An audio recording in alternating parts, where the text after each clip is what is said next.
All right, we're here today with Paul Hainsworth, the CEO of Berkeley Compute. I guess, the thing that's on my mind, it's kind of an origin story thing. Let's start with the what is it? I know that I've got that on the screen. That's front and center on your webpage as well. What is Berkeley Compute? Can we start with that, Paul? Sure. Yeah, I'd be happy to, Grant. And thanks to you, Grant and team, for having me on the show today. Berkeley Compute is building a distributed network for computing, specifically for AI. And it sounds awful simple to say that, but we're building a network of GPUs that can be rented by folks who need to run AI training and inferencing workloads, and they need GPUs to do that. So we're building a network that's crowdsourced. That's what we mean by distributed. That enables people to contribute their resources to that network on one side, the supply side of the marketplace, and on the demand side, folks can come and rent and access those GPU resources. So how did this get started? Did you and Jam start working on this together, or was it you and Dylan? Like, what's the origin story for how these three individuals got together to start working on this together? Yeah, great question. So some folks listening in may know my voice from my time at Chia Network, where I was chief product officer for a couple of years. So pretty active in the Chia ecosystem at that time. Um, my other co-founder is Dylan Rose, who is the founder of Evergreen and very active in the Chia ecosystem. One of the most prominent uh, voices and certainly businesses. Grant, I know you're very close with Dylan and Evergreen. And then the third co-founder is J.M. Hands, who I worked with for the 2 years that I was at Chia. So he and I were coworkers and kind of partners in crime for a number of the product things that we shipped, including working on plot format stuff, um, farming requirements that we put on the roadmap as well. So after I left Chia, I was working on a number of different projects. Was consulting to a couple of different DePINs, as they're known, decentralized physical infrastructure projects. And I happened to catch up with Dylan over dinner in San Francisco. We're enjoying dinner over the kind of sushi boat conveyor belt thing in San Francisco. And I thought we were just going to talk about Evergreen Miner and the business that he had built, selling mining rigs for Chia. And he kind of blew my mind when he told me that he had expanded into GPUs and had sold hundreds of them at that time to run them on behalf of people who really wanted exposure to the kind of cash flow opportunity of owning GPUs that were rented in a data center, but didn't really want to deal with the technical complexity of managing those things. And so that kind of like really um, sparked a lot of creative thinking between Dylan and I around how this sort of thing could scale up. Dylan had clearly Because found because he a, because he a was like doing a managed service essentially. The GPUs were at a data center and it was hands off, so people could just give him money. He'd go source the GPUs and then figure out how to get them monetized. He was kind of doing a lot as a managed service. Is that right? That's right. Yeah, it's totally a hosted service. It's like show up with some money. I'll buy GPUs with the money that you give me, and we'll split the revenue in a hosting agreement for doing that. Um, and some of his customers who own the GPUs kind of looked at the GPU as an investment asset. I don't mean like a securities offering. I mean like they're going to put money in, and it's going to generate cash flow over a period of time. And the financial performance of that capital investment looks, pretty enticing. And when we went through the numbers, it was like fairly mind-blowingly enticing because the demand side in AI to rent these GPUs to rent any GPUs at the moment. This isn't just a Dylan thing. This is like across the industry. The demand side is just off the charts, and the willingness to pay and the hourly revenue that these GPUs are commanding has turned GPU ownership into a very enticing capital investment. And so we started to brainstorm around how this could scale up. And of course, because Dylan and I have both worked in blockchain for quite a long time, we wondered how could adding blockchain to the mix here create a competitive advantage. And to me, the advantage is around how quickly can you grow? Can you grow and provide very high quality at the same time? And that's where we started to think about a federated network of evergreen data centers in which other parties had the same toolkit that Evergreen's using, the same capability to sell these assets to owners, and federate them across a whole network of data centers. Um, and that led to a conversation with JM where it turned out JM is doing almost exactly the same thing as Evergreen. He's got a bunch of investors. He has a new company called Farm GPU, and they're off to the races, selling GPUs to investors and earning cash flow from them as well. So the three of us started just collaborating around like how could this turn into from two operators to hundreds to thousands at scale? Could this turn into hundreds of thousands and even millions of GPUs at scale? And through a series of ideation exercises, we came to the idea of Berkeley Compute. So, is it right to say this is kind of like Airbnb for GPUs, or is it Akash on Chia? I know that Jam had a lot of interest in Akash during his time at Chia. He was one of the early users of Akash, which is another DePIN network where he was doing plotting as a service. So does does that resonate as far as like how to kind of sum up what Berkeley Compute is, or Yeah, the model is a little bit like Airbnb for GPUs. We're providing this marketplace where anybody with a GPU and a data center operation can put their assets into the marketplace and put them up for rent. So that's very similar to Airbnb.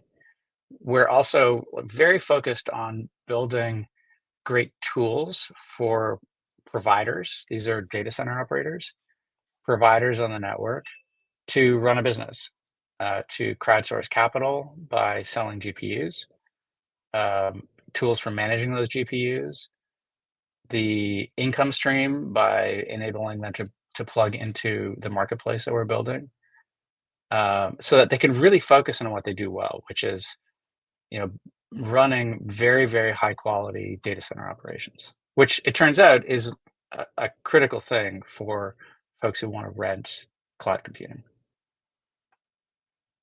so turning to the investment side, how did you and CNI start talking about this opportunity? Obviously, you already knew everybody at Chia, but why did this business idea resonate so strongly with the board? Or was it not the board? Was it Gene that mostly approved and got this thing done? Yeah, I mean, I can share my perspective, but that's definitely a question that Gene and the team at CNI are better positioned to answer. But I can share with you just a little bit of like some of what I think resonated well with them. First of all, we're a known quantity. The CNI has worked with all three of us, and so we're a team that is pretty well known in the ecosystem, but also well known within CNI. We're not just like some people who showed up.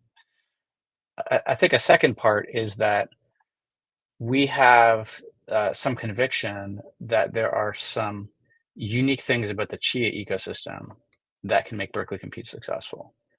And those synergies, I think, are really valuable to the Chia ecosystem, and hopefully that means valuable to CNI as well.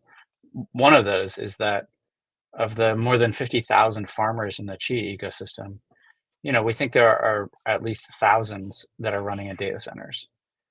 That means we've got farmers in the ecosystem who have much of the technical sophistication, not maybe not all in some cases, but much of the technical sophistication to run GPUs and to become eventually a provider on the Berkeley Compute network. So there's a fertile And then field of people that you think are in the Chia ecosystem that are already running a bunch of gear, like they've self-selected for the skill set that was required to be able to rack a substantial number of hard drives, get them all networked, get all this stuff plotted. I mean, that was a Herculean effort back in the day. And so you said that same skill set is the skill set that's needed to be able to run GPU infrastructure at scale. So therefore, the people that are already in Chia should be the same kind of people that we would want to market to. Is that kind of, am I getting it right? that's right. That's a big part of the thesis about why Chia. And then a third part is that we know that there are many Chia whales who are sitting on their XCH. They haven't dumped, um, and they're looking for something to do with their XCH. They don't necessarily want to sell it, and I don't think they want to sell it to buy GPUs that run on Chia necessarily. But we do think that there are probably many who would be interested in using that XCH as collateral for a loan to buy GPUs that earn cash flow that they can use to pay off the loan. So they can have their XCH and revenue too. It's like having their cake and eating it too. Tell me more about that collateral part. Like, how does that work? So, do you have a bank or something that's willing to put up actual USD, or how is the collateral part going to work? Yeah, that part is a little bit farther out. Um, we have a few other proof points to hit first before we can onboard some parties like that. So I think proving that part out is going to take a little longer. We aren't a lender, just to be clear. Like we're not taking people's XCH and issuing loans because we don't have a license to be a lender, and we're not looking to just like pull some. Well, we're DeFi, so we don't need licenses. So that part will come a little bit later. We are talking to some other folks about how they can help participate with that, and we think that there's some real incredible potential for that type of lending. It reminds me a little Part of bit of Circuit Down, Byte Cash. Byte Cash was trying to do this thing where you'd be able to put up Chia as collateral, make a stable coin, and then there'd be a stable coin economy. That kind of seems like a somewhat similar type of idea. Yeah, absolutely. Yeah. Um, so that's a part of the thesis about why Chia and where we think there's some alignment with CNI.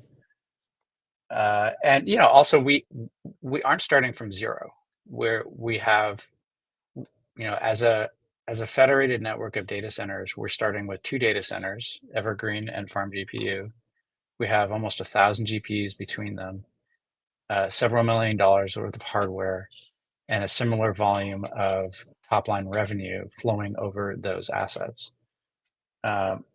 Many of those will be tokenized as NFTs with the cash flows moving on-chain. And so for Chia, I think it's quite appealing to put capital into a project in which there could be this amount of transaction volume on chain very quickly. As you know, there's not a huge amount of transaction volume happening on Chia blockchain today. Yeah, can we talk a little bit about the investment that CNI made into Berkeley Compute? So they've done this out of the pre-farm. Do you intend to monetize the Chia into liquid capital usable by the business? Do you have some big buyers that want to buy a big chunk of that XCH, or is there some other mechanism like selling some of that Chia on the open market via centralized exchanges? Like, tell me a little bit about the plan for how you take that Chia and actually make it into capital that can be used for Berkeley Compute's purposes. Yeah, good question. So um, most of the investment was in XCH. There was a small amount of the investment that was in USD, and so we need to fund our operations with the XCH. We're very small right now, there's just 5 of us. So we don't have, you know, a very sizable burn rate yet. We have a market maker, and we're able to sell some of the XCH on centralized exchanges through a market maker in order to fund our operations. And that's kind of the starting point. We haven't decided if that's how all of the XCH in our treasury will be spent, or if we'll work OTC, we'll work with larger buyers who just want to buy it directly from us. But that's to date, that's what we've done so far.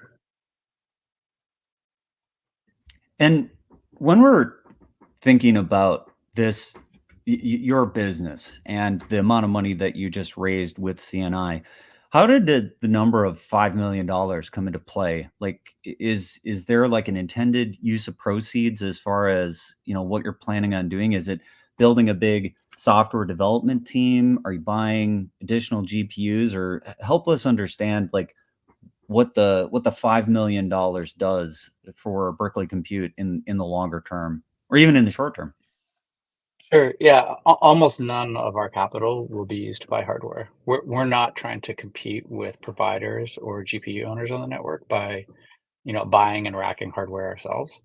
That would be like very contrary to our mission, which is to build a distributed network.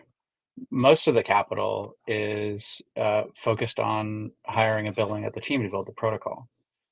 And so, we put together our expected pro forma for the next, call it 18 months, and concluded that around $5 million would be enough to get us to mainnet and beyond.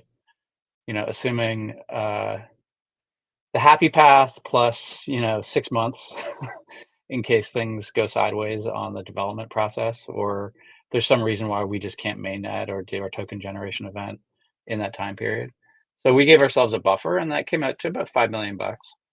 Um, we actually plan to do a Series A prior to mainnet as well. So this isn't the only capital that we'll raise. We're planning to raise um, uh, multiples of that prior to mainnet. Yeah, I saw that CNI was listed as the lead investor, and it sounds like you have other rounds in the works. Do you have a sense of how much money you're planning on raising? Are there investors that you have in mind for the next round? Like, help me understand that a little bit more. Like, this is clearly the seed that starts the business, but you mentioned a Series A. So is it straight from this into the Series A, and are you already working on the Series A, or do you feel like that's further down the road? I feel like as a founder and leader in the company, I kind of always have to be somewhat in fundraising mode.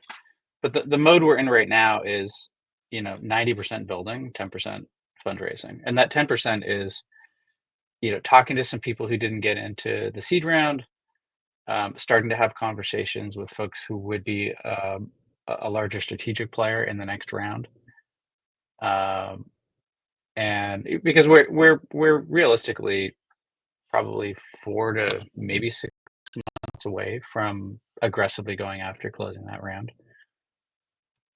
Some of the folks that will want to get into the next round will be uh, probably in a mix of crypto VCs, probably some exchanges, including centralized exchanges and decentralized exchanges, who can help us from a strategic point of view. They can help create liquidity for our token. They can help create awareness. Those are some of the candidates, and then there's folks in the AI space as well who are interested in being part of this too. We've got folks that are really interested in owning like a substantial number of GPUs on the network because again they see this as a really enticing investment option, like owning a bunch of GPUs and earning the cash flow from that.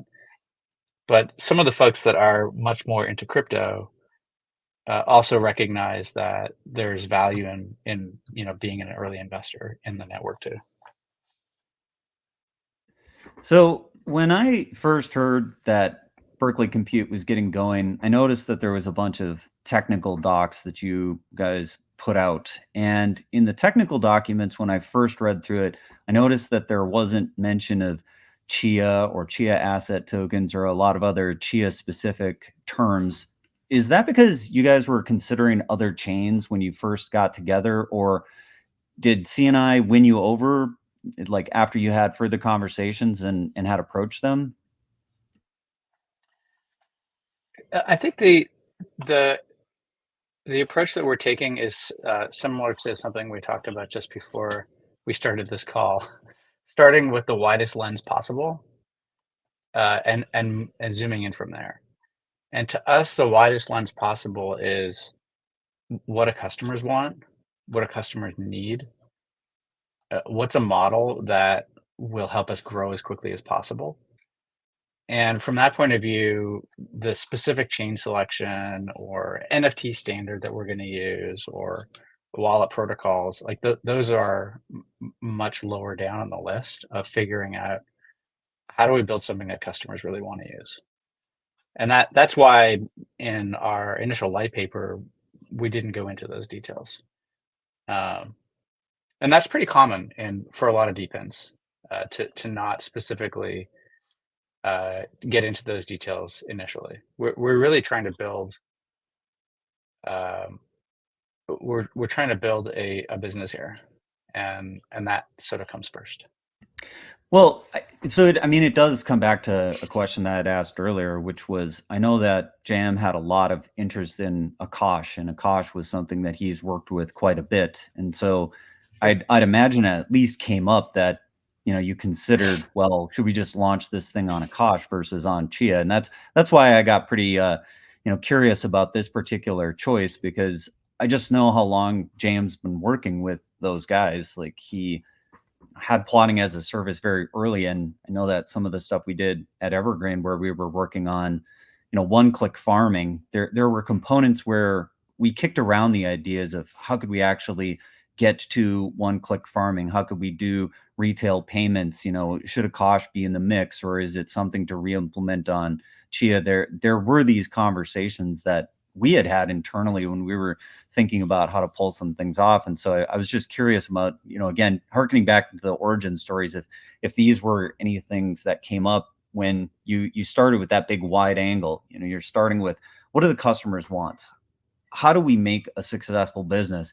And then you start looking at, all right, well, what technology can we grab for? And I was just curious if Akash had been in the mix because it just seemed like something that Jam has such deep experience with. And I know that Dylan had some experience with it as well because we messed around with it. We definitely played with Akash and did some prototyping with it. Yeah. So you're absolutely right that we're pretty close to the Kosh. Um, there's a direct line to Greg for further conversations. So there's absolutely an opportunity there. Do we want to build everything we're doing on Akash? Probably not. The way we view players like Akash, probably other players like IONET, Cusco, and others, is additional participants on the demand side.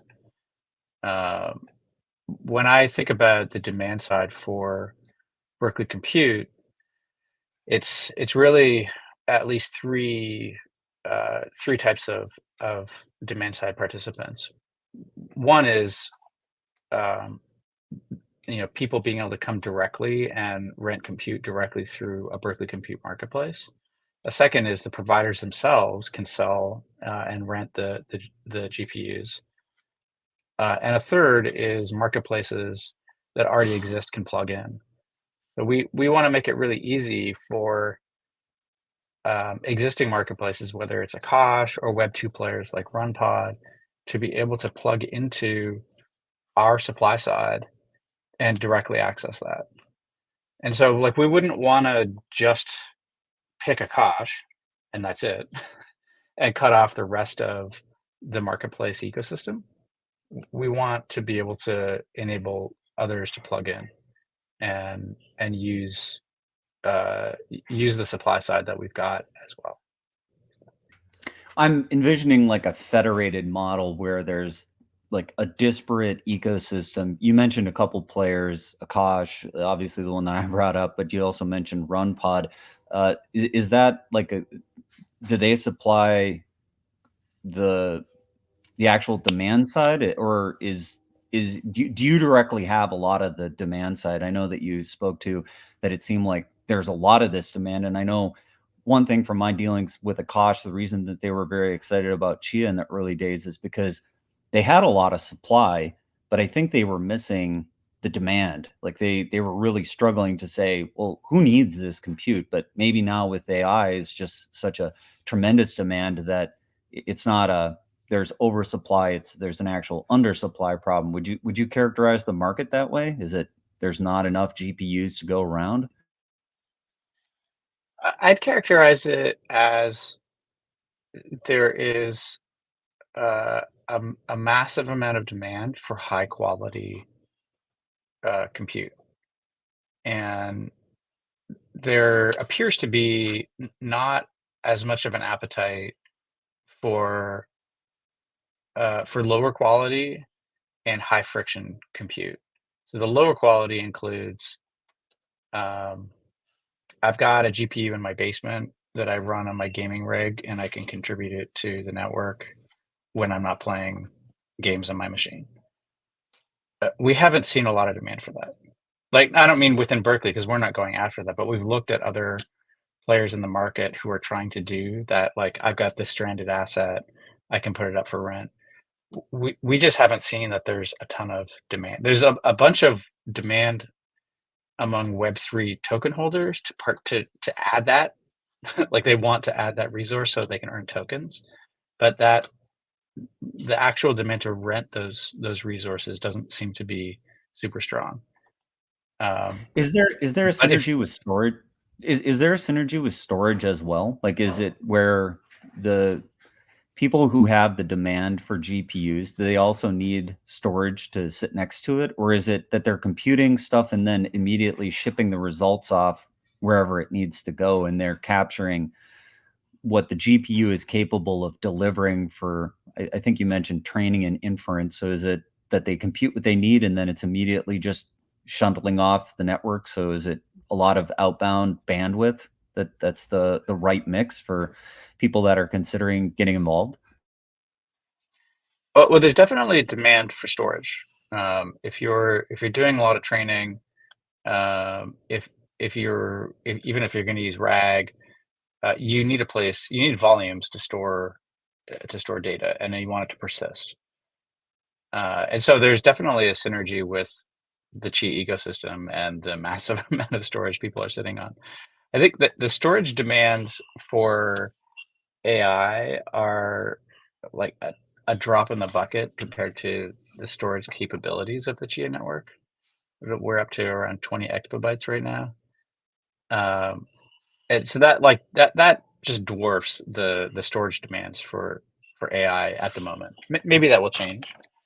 Um, but we do think that there's a value add for farmers being able to carve off some amount of their storage for AI for sure.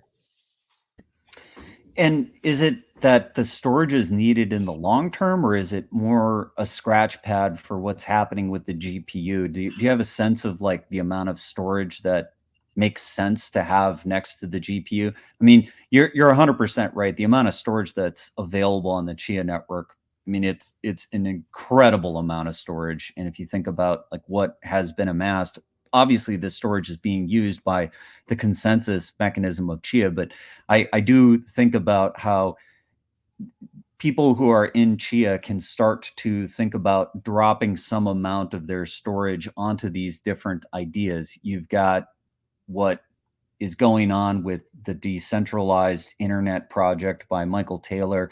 You could think about putting a little bit of storage to that. Now, if you are able to put a couple of high quality GPUs into the mix, and I think when you're referring to high quality, you mentioned that you don't want occasional use, but rather dedicated use. So I'm envisioning that there will be people who are farming Chia that say, okay, I need to get a few GPUs. I want to put them into this ecosystem. They're going to be dedicated. And then I'll carve off maybe a drive and make that available so that there's a drive and a couple of high quality GPUs, and then that's how I can augment the amount of money that I'm making because I'm already in on this Chia thing. That's right. Yeah. We we think like we're still, I mean, we're super early. There's just 5 of us, and, we only closed our financing, 4 weeks ago. So, everything I say I is that I'll say next is still, like, in ideation mode, but, like, one of the approaches that we think of for um, how new providers can join the network in a pretty scrappy way would be to take their current Chia farm. Many of them, of course, are using GPUs already. Um, Being able to put some of those up for rent on the network, and also, work with, like, kind of like friends and family to onboard um, a critical mass of GPUs. So not like 2, but maybe 20 or 30.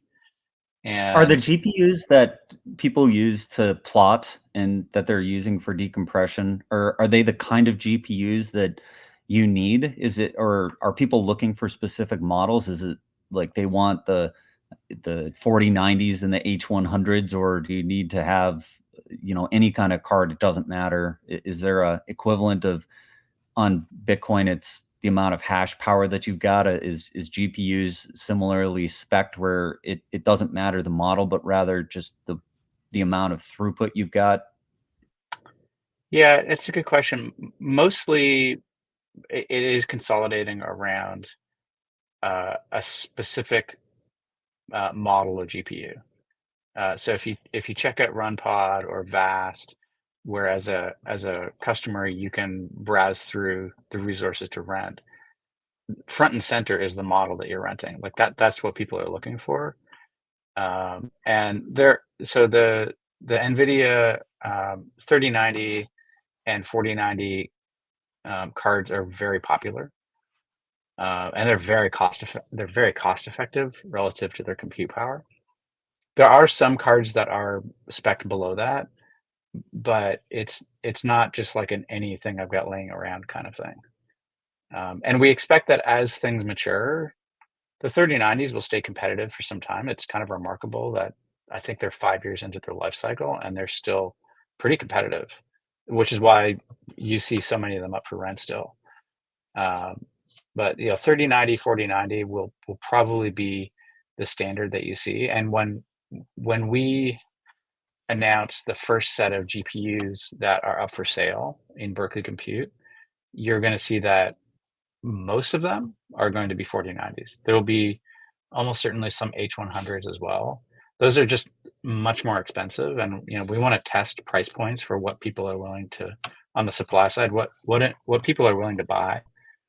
But to give you an idea, a 4090 is somewhere around $3,500 a card territory. It might be a little more, it might be a little bit less. Um, an H100 is probably closer to like $35,000. So we're curious about, like, within crypto, like what people's appetite is to drop $3,500 versus $35,000 on a crypto asset that is a real world asset. It's got a real GPU attached to it, a real serial number attached to it, the whole deal. They really own this thing. Is So we're it going to is it a test what 10 those price points are. is it a 10x sort of result in return? So like when I just look at the math on that, I'm like, oh, that's an easy 10 times. If I can get a 4090 or I can get an H100, do you make 10 times the amount of money on an H100 than you would on a 4090? Is it as simple as that, or is it not quite so simple? I don't think it's quite as simple as that. Um, so to give you an idea, on RunPod Secure Cloud, a 4090 rents for about 45 cents an hour on spot. And I think an H100 right now, I have to pull it up. An H100 on an hourly basis is like somewhere closer to $3. There is kind of an expectation that the H100 will be a little bit more durable. Um, and certainly like Because the almost. H100 is an enterprise grade GPU, right? Versus the That's right. 4090, which is more of a consumer grade. That's right. Most of the training is being done on H100s, like the big model training. A lot of it's being done on H100s. You may have seen that Elon Musk tweeted that that they just opened a 100,000 GPU H100 cluster for training their model, which is like a staggering amount of compute, and they're all H100s. So very reliable, very performant, also very expensive. Does being in this business put you at the table with these guys? Is that sort of the rooms that you get invited into now because you've got a big cluster that's sort of being monetized like this? Help me understand sort of where this puts you as a CEO. Does this mean that when there's the big AI roundtable and Elon Musk is sitting there, is Paul Hainsworth going to be in the same room? Grant, I would love to say that that's the case, but we're so far away from that. And if that were already the case, I would be worried because we're just getting started. Uh, Berkeley with about 1,000 GPUs, and we have aspirations to orders of magnitude more than that in short order, is still like a tiny amount of the compute power that the hyperscalers have, that the big models like OpenAI, um, Llama from Meta are using. We're super early. Even the folks that are ahead of us, like RunPod, who again we want to partner with, Akash, Aether, which is a Web3 project, IONET, another Web3. All of these guys, every single one of them is just minuscule compared to what's happening in the large model training. So we're super early, and that gives me a lot of energy because I think this could grow very, very quickly, and we need to move fast. But it's super early, and like people are not paying attention to us yet. So that leads me to wanting to come back to the Berkeley Compute customers. So in thinking about what's going on here with the demands for GPUs, why not just go to AWS? That's like the first thing that comes to mind. And I there's clearly got to be a solid answer there. Is it that AWS just really isn't trying to play in this space as much? Like they're not racking as many GPUs, or like why is Amazon not just like buying every GPU available and just going after this market with aplomb? Well, they are, and they will. I have no doubt that the hyperscalers like AWS are going all in on this stuff. Uh, some of them are talking about building nuclear power plants to power GPU-centric data centers. Um, what I will say is like your question really goes to the heart of our thesis, and a big part of our thesis is that we're building a distributed network that has a competitive advantage. The distributed networks have the ability to outcompete the hyperscalers. And here's why. We believe that if you make the network permissionless or mostly permissionless, then there are actors in the world who have just an unfair competitive advantage. They either have access to extremely cheap or free electricity. They have access to capital that is extremely cheap. They may also have short, medium, or long-term financial goals for that capital that are orthogonal to the market. Like they may not need returns in a short term that a public company like Amazon needs to show in an earnings report. And so when you make the network open and distributed, those competitors can come to the surface in a way that in a non-federated network would be really hard. That It'd be makes me hard for think people to find them. That makes me think a little bit about some of what the trends are within Bitcoin right now. I mean, Bitcoin definitely went through a phase of that where first it was really easy to do it, then it went through various phases of, GPUs, and then the first wave of ASICs, and then there was a period where exactly what you're talking about started to come into play because it got so competitive that now you had to go out and find these real special places on the earth where there was stranded energy or free energy or whatever. And so if you could throw your Bitcoin ASIC right on top of that flare gas that was normally being vented out and say, well, let's capture this energy and let's put it towards Bitcoin, then we'd have a competitive advantage. Or also we've seen stuff with power plants that are getting set up in certain places and saying, hey, we'll buy this power at a discount. It'll allow you to actually build this plant where otherwise you probably wouldn't have had the demand you needed, and suddenly someplace in Africa that never would have gotten a power plant now gets a power plant because the Bitcoin guys are getting a cheaper rate on their electricity. It makes me think what you're hearkening to is this same kind of a thing. Some people have these advantages. They exist somewhere on the planet. And if Berkeley Compute can tap into that because it's a permissionless network, then you've really got something there. 100%. When we thought about this as people who've worked in blockchain a long time, we assumed that the Bitcoin model, the Ethereum proof of work model, and the trends that happened there around surfacing ultra low cost providers would apply to GPUs. And so we're kind of speed running toward that model. And I think like we're not very far away from that already. Like one of the data center operators that we're talking to has like 3 cent per kilowatt hour cost without even getting out of bed, and access to like just a massive amount of it. That's just like for someone operating in the US, that is very hard to compete against.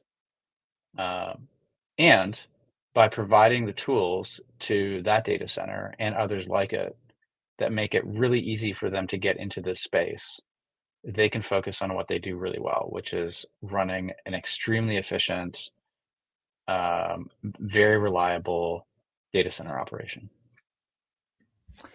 Well, Paul, I feel like we got through almost everything that I had hoped we could talk about in the interview. This is not always the best place to end any interview, but I'm going to just ask, did you feel like we didn't get to something that you had hoped we'd cover? Because we have a little bit of time yet, but I really had like a set of questions that I was hoping to get answered from you. And I feel like I really have a lot better of a sense of what Berkeley Compute's about, the business model, how you guys are going to go after it. I feel a little bit more knowledgeable about the origin story of how this came together. I'm really excited that this is launched on Chia. Honestly, I think a lot of people in the Chia community are as well. So yeah, is there anything else that you feel we didn't get a chance to cover or that you wanted to go a little bit deeper into? Just maybe a couple of things I wanted to mention. I'm really hoping that folks in the community stay tuned over the next few weeks to what we're up to. We will be announcing the first like major way in which folks in the Chi ecosystem can start getting plugged into Berkeley Compute. We've had a lot of people reach out saying like, how can I help? How can I get involved? What can I do? How can I invest in this? Or what can I do? And so within a couple of weeks, we will announce the first major campaign to pull people within the Chi ecosystem into what we're doing. So we're hoping folks will be patient and wait for our announcement. That will be coming soon. Um, and really want to engage with folks in the community to make this a success. Well, whenever you have more announcements, like we're happy to have you come back on. And yeah, I think we had kicked around the idea of if you want to go into a more technical conversation about how things are going, I think you said, well, it might be a good idea to have Jam and Dylan actually come and talk about that in detail. So we're happy to do that as well. So feel free to like let us be, a place where you announce some of the stuff that's going on. Obviously you have your own channels, but we love to cover things in depth as well. And we try anytime there's something interesting happening in the Chia ecosystem to give a platform to that. So we really like Chia. We really like supporting companies that are launching on top of Chia. So whenever those things happen, or if you want to have that technical conversation, we'd love to get into those details as well. Yeah, very much would love to set that up in the near future. I love what you guys are doing, and I appreciate the opportunity to come on the show today. All right. Well, thanks for coming, and hopefully we can have some more conversations in the future. Great. Thanks, everybody. Have a good day.